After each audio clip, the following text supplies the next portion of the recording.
Hello folks, this is Dave. Welcome back to the channel. We're rolling through our 4-part series on the first 20 black players to integrate Major League Baseball, this being episode 3. In episodes 1 and 2, we spotlighted icons who lit up the late 1940s.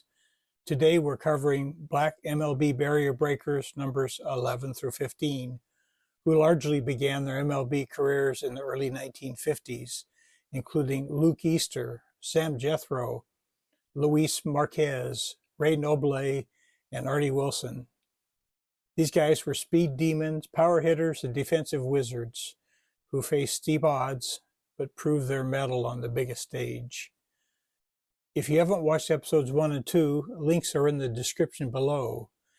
These episodes include discussion of the careers of Jackie Robinson, Larry Doby, Satchel Paige, and Roy Campanella, among other former Major League greats.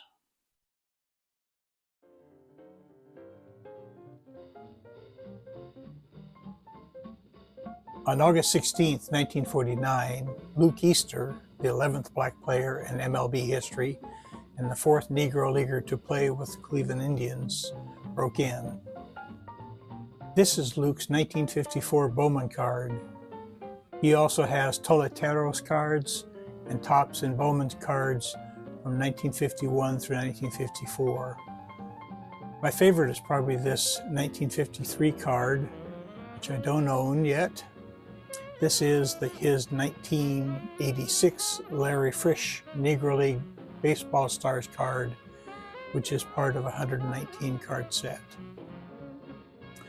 Luke was born around 1915 in Jonestown, Mississippi. Exact date may be a bit fuzzy, like many Negro Leaguers. Luke grew up in St. Louis, working in a glass factory by day and dominating semi-pro ball by night with the St. Louis Titanium Giants in 1937. He was inducted into the U.S. Army in 1942 and was discharged a year later because of an ankle injury. At 6'4", 240 pounds, Luke was a lefty slugger and was compared to a new Josh Gibson. He joined the Homestead Grays in 1947, hitting .319 in 1948 to tie for the Negro National League Home Run League and led the league in RBIs, powering the Grays to a Negro League World Series in a win over the Birmingham Black Barons. Cleveland's Bill Veeck signed the 34-year-old, or so, Luke in 1949. His debut was electric, a pinch hit home run in his first at-bat. In 3 full seasons from 1950 through 1952, his ages 34 through 36 seasons, he smashed 86 home runs, had 307 RBIs and a .271 average and a .493 slugging percentage. Known for his tape measure blasts, like a 477-foot shot in Municipal Stadium against the Senators, Luke played in all or parts of 6 seasons with Cleveland. Injuries cut his major league career short, but Luke became a minor league legend with the Buffalo Bisons, hitting massive home runs despite racism and threats. He played AAA baseball until he was 48 years old. Tragically, he was murdered in a 1979 robbery at age 63. Luke's power and grit made him a fan favorite and a symbol of untapped potential. Sam Jethro was the 12th black MLB player and debuted with the Boston Braves on April 18, 1950, the first black player to play in Boston. 5 years earlier, he tried out for the Boston Red Sox along with Jackie Robinson and Marvin Williams, but the Red Sox pursued none of them, and it wouldn't be until 1959 for the Red Sox to sign a black player, Pumpsie Green. This is Sam's 1952 Topps card. He also has a 1951 Topps card and Bowman and Burke Ross cards from 1950 through 1953. This is his 1986 Larry Frisch Negro League Baseball Stars card and his 1993 Ted Williams Company card. This card is his 2020 Negro Leagues Legends card by Graig Kreindler and produced in part by the Negro Leagues Baseball Museum. I did an episode on this limited 184 card set that I'll link in the description below. Jethro was born in 1918 in East St. Louis, Illinois. Sam was a multi-sport phenom who switch hit and threw right-handed. He started semi-pro ball in 1938 with the Indianapolis ABCs and then joined the Cleveland Buckeyes in 1942 and played with them for 7 seasons through 1948. For the Buckeyes, Sam was a 6-time Negro League All-Star. He hit .313 over 7 seasons and helped the Buckeyes to win pennants in 1945 and 1947, sweeping the Homestead Grays in the 1945 Negro World Series. A 4-time Negro League All-Star, he could have been a world-class sprinter. From his Sabre biography, quote, "During spring training in 1949, Jethro was clocked in a 60-yard sprint at 5.9 seconds, 0.2 of a second faster than the world's record at the time. Stunned as to what his stopwatch showed, the Dodgers' Arthur Mann later helped arrange an exhibition of a 75-yard dash against Olympian Barney Ewell. Jethro beat Ewell by a few yards. In 1948, he signed with the Brooklyn Dodgers and was sent to their minor league team in Montreal. In 1.5 seasons in Canada, he stole 107 bases and hit .325. His 1950 MLB rookie year at age 33 was a blur, hitting .273 with 18 home runs and 100 runs scored. His 35 steals topped the NL and earned him Rookie of the Year award, the oldest player ever to have won that award. He also led the NL in stolen bases the next year, 1951, again with 35. Over 3 seasons with the Braves, his ages 33 through 35 seasons, Sam hit .261 with 49 homers and 98 steals. In 1954, Sam had a 2-game cup of coffee with the Pittsburgh Pirates. Post-career, he ran a steakhouse in Erie, Pennsylvania, and sued MLB for a pension in 1994, as he fell short by days due to segregation delays, winning retroactive payments in 1997. Passing away in 2001 at age 84, Sam is remembered as the fastest man in baseball, zipping past barriers like they were standing still. Luis Canena Marquez, the 13th black player in MLB, debuted with the Boston Braves on April 18, 1951, the same day as 2 players on the other team, the New York Giants, debuted, Ray Nobley and Artie Wilson, who I'll cover next in this video. As a side note, Hank Thompson and Monty Irvin, who I covered in episodes 1 and 2 of this video series, also played in that game. Luis has no MLB playing days cards, but has a few Toleteros and Dina de Portavillos cards. He has a 1983 Larry Fish card that I've ordered, but I don't have it yet. Here's my mock-up of it.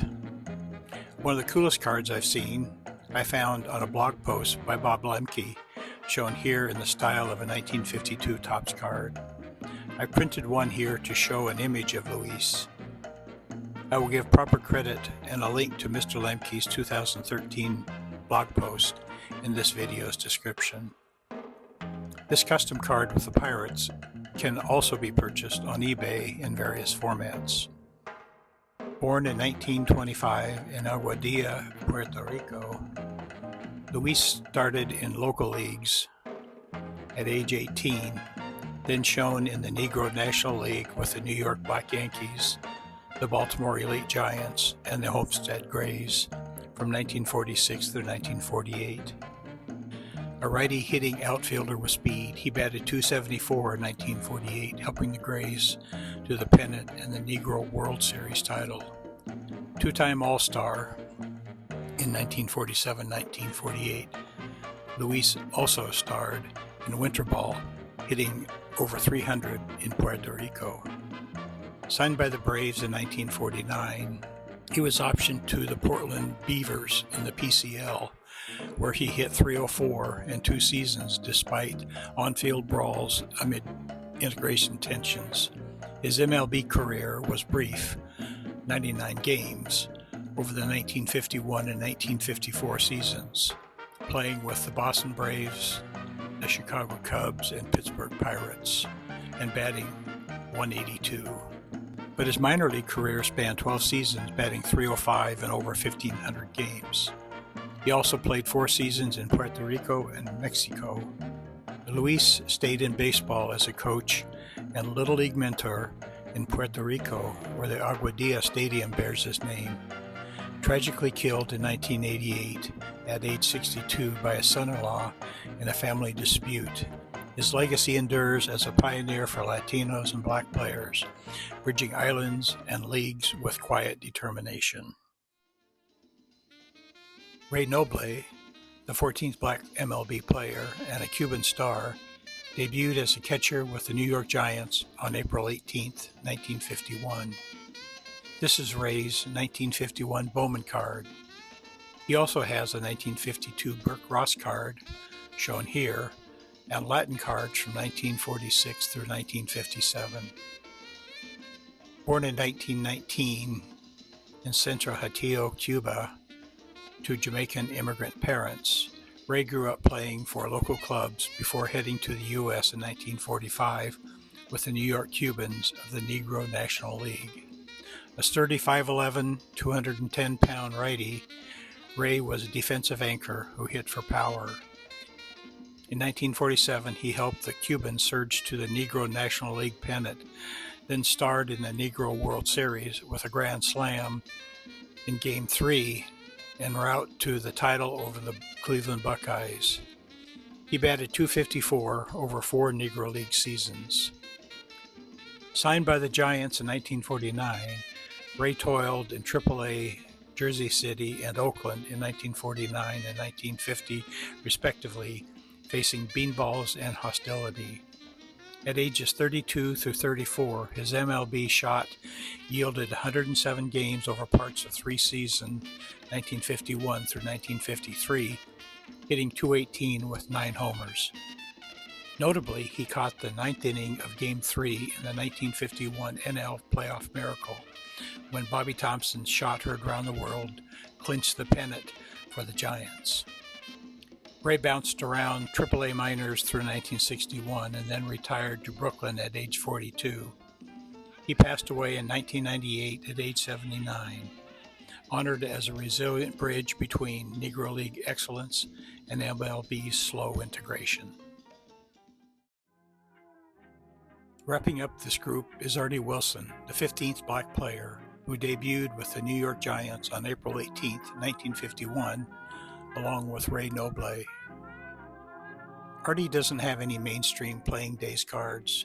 He has Toleteros cards and local minor league advertisement cards from 1948 through 1956. This is his 2001 Fleer Greats of the Game card. And this is his 2020 Negro Leagues Legends card by Graig Kreindler, as I described above for Sam Jethro. I've linked to my episode in this set below. Born in 1920 in Jefferson County, Alabama, Artie lost part of his right thumb in a factory accident, but turned it into a grip of advantage. With the Birmingham Black Barons from 1944 to 1948, Artie was the Negro American League's premier shortstop, being named an All-Star in 4 of his 5 seasons. The one season he wasn't named an All-Star, Jackie Robinson was named the league's best shortstop. Artie hit .433 in 1948, winning the batting title. The Barons won 3 pennants under his glove, and he mentored a young Willie Mays in 1948. In 1948, the New York Yankees purchased Wilson's contract to keep Cleveland from signing him, and assigned him to their Newark Bears minor league team. But since his salary would have been less than he was making with Birmingham, he negotiated another contract with the San Diego Padres of the Pacific Coast League. The Yankees protested to baseball commissioner Happy Chandler, who voided Wilson's Padres contract. The Yankees then sold Wilson to the Oakland Oaks of the PCL, where he was the team's first black player and was told he'd have to room alone. According to one story, Billy Martin said, "He's got a roomie now. I'll room with him." With Oakland, Wilson won the PCL batting title with a .348 average and also led in stolen bases with 47, helping the Oaks to the PCL championship. After the end of the 1950 season, the New York Giants acquired Artie from Oakland. In 1951, at age 30, his Giant stint was short, 29 games, hitting .182, though he played well defensively. His struggles with the Giants and demotion to the minors made room for the call-up of a promising rookie who would go on to be named the NL Rookie of the Year, Willie Mays, Artie's former protege. Artie settled in Portland, Oregon, and was named to the Oregon Sports Hall of Fame in 1989 and to the PCL Hall of Fame in 2003. In 2010, Artie passed away at age 90 in Portland.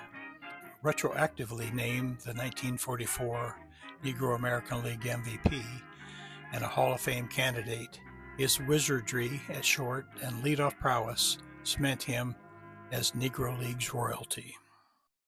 Well, from Luke's moonshots to Artie's defense, these 5 barrier breakers turned the end of the 1949 and the 1950 and 51 seasons into a breakthrough era, stealing bases, hearts, and headlines while dodging their prejudice. Their stories remind us integration was a team effort of unsung heroes. Up next, in episode 4, the final 5, including arguably the greatest of all major leaguers, Willie Mays. Who's your pick for the most overlooked gem here? Please comment below. Do you know of any books or videos that tell the stories of any of these 5? Thanks for watching. Y'all come back now. Here?